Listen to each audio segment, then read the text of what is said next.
the number change. 2nd and 1. Harris gets the first down just shy of midfield. 3:10 to go here. I tell you, it's one of the most poignant moments we saw last season. Injured Seahawk here on that carry, and it is Darrell Taylor we've talked about. Has had all those great disruptions in the pass game.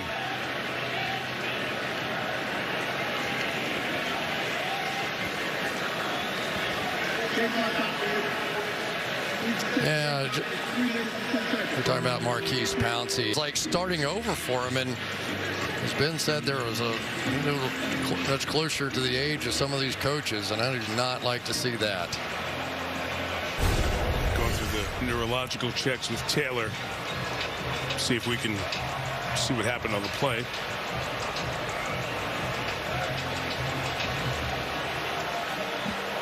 Just engaged in the block with the guard, Trey Turner. And he got banged and twisted.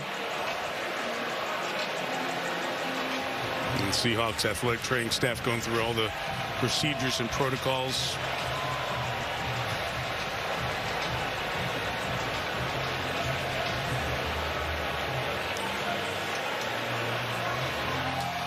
So 3:10 left. They continue to look at Taylor. We'll step out for a minute.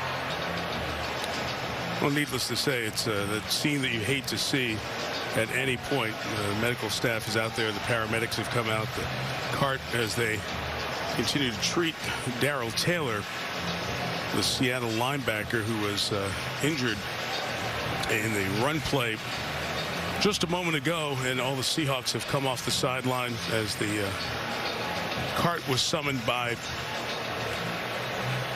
the medical personnel, and they continue to work on Taylor before getting him on the backboard. And look at him. Here's Taylor coming in from the left side of your picture. Right there, and you're going to see his helmet. He thought he was going to hit Najee Harris, ended up hitting 330-pound Al Woods instead. That's always the unexpected hit.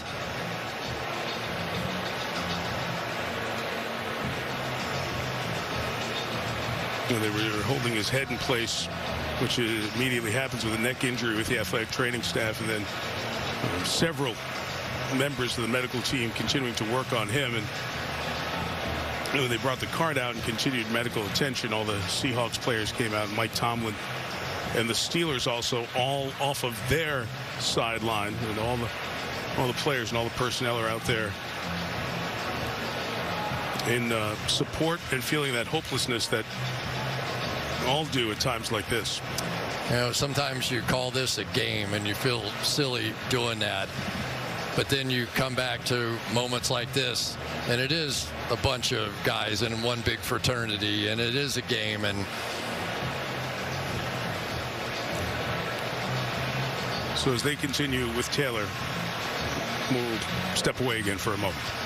So all the medical attention continues for Darrell Taylor, who we have seen early on in the injury process, in the assessment of his injury, move his legs, and then we saw him talking to the medical staff around him as they immobilized him to the maximum level, taking the face mask off, taping his helmet down to that backboard as they lifted him onto that. And the concerned look from Seahawk teammates and opponents on the Seattle side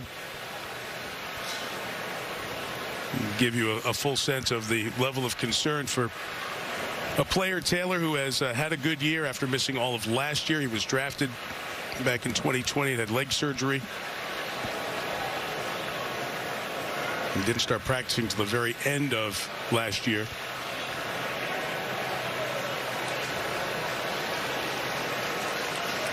And now will be certainly looked at the level 1 trauma center, the hospital nearby, which is always activated for NFL games. Specialists in all medical fields are on hand during the games. And you see the Steelers head athletic trainer John Norwig there. Anytime it's a road team player that gets hurt, the home team medical staff is always so helpful because they know the doctors in the area of how to get the best care and concern for the players immediately.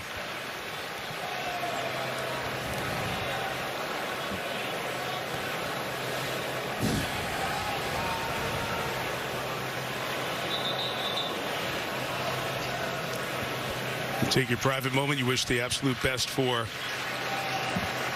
Darrell Taylor. Don't keep him in our thoughts as he is looked after by the medical staff here. And if you are so inclined, say a prayer or two.